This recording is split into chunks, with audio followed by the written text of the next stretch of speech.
Hi everyone, the book I'm going to share with you today is Mog and the VET by Judith Kerr. And the reason I've chosen this book today is I've got a new little kitten. Can you see him? He looks a little bit like Mog, but he's called Tito. And he's going to listen to our story today because actually he's off to the VET on Tuesday. I don't want to say the word. Should we see how Mog gets on? Okay, just pop you there. Mog and the VET. One day, Mog was turning to catch a butterfly. She jumped high in the air. She jumped, and suddenly something happened to her paw. It was very sore. She smelt it. It was still sore. Then she licked it, but it was still sore. She tried to walk on it, but it was very, very sore. Mog thought, I've got 3 other paws. I'll walk on them instead. What's the matter with Mog? Said Mickey. Debbie said, I think she's got a sore paw. Poor Mog, said Mr. Thomas. Let me see. But Mog wouldn't let anyone see her paw. It was just too sore. Oh dear, said Mrs. Thomas. If it's no better tomorrow, she'll have to go to the VET. She said VET instead of the vet, so that Mog wouldn't understand. Mog hated going to the vet, but Mrs. Thomas thought she probably couldn't spell. What do you think? Do you think Mog can spell? Not sure. That evening, Mog did not want to eat her supper because her paw was too sore. It was so sore she couldn't sleep. In the morning, she didn't eat her breakfast. She just lay on the floor, feeling sad. Suddenly, she was not on the floor anymore. Mrs. Thomas had picked her up. Mog thought, what's happening? It's rude to pick me up without somebody asking me first. Oh, she doesn't look too happy. Then she was in a basket, but it was not her proper basket. It was this nasty basket that shut her in. Mog did not like that basket. She meowed a big meow. Debbie said, it's all right, Mog. We're taking you to have your paw made better. But Mog just wanted to get out of the basket. Then they were in the car. It made a big noise and all the houses and trees and people rushed past outside. Mog knew that was not right. She meowed and meowed. At last the houses stopped rushing past and suddenly Mog was in a room. It was a room with lots of other animals. What can we see here? What's that? A parrot and some dogs and a hamster?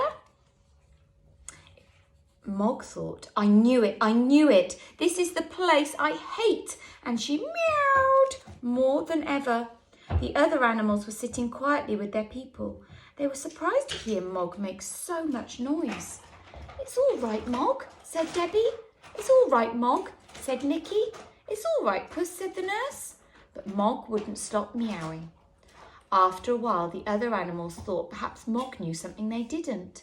The dogs began to bark, the parrot began to squawk, even the hamster said, eek, eek. They made so much noise that the vet came in to see what's happening. Oh, it's Mog, said the vet. I thought it might be. Perhaps I better see her first. That's a good idea, isn't it? Mog suddenly thought she liked the shut-in basket after all. The vet tried to take a look at her, but it was very difficult. Look, Mog's trying to stick in the basket.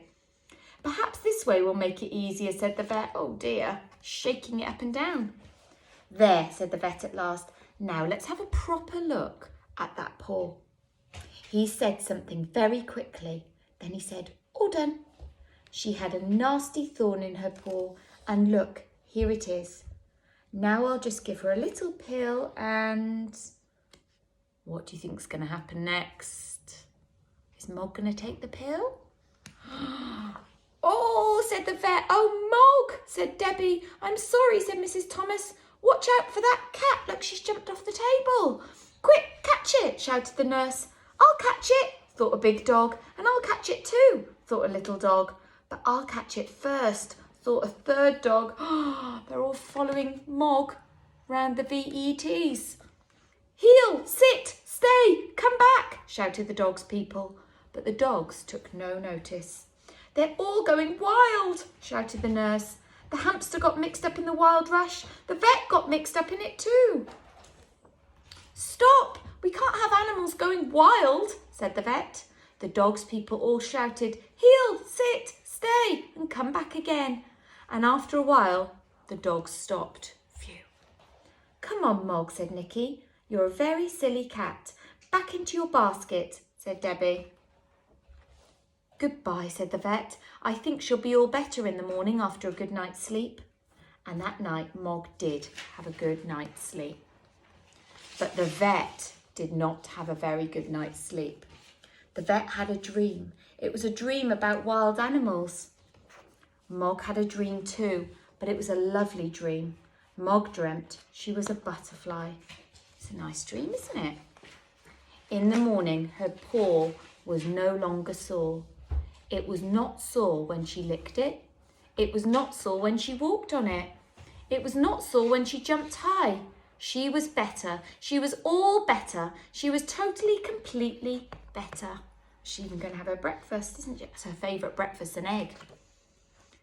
And the vet, well, he was almost better too. Okay, hope you enjoyed that one. I'm just going to give you a quick look at Tito before we go. And he can say goodbye as well. Come on, Tito, come and say goodbye. There he is. Say bye-bye. Say bye, everyone.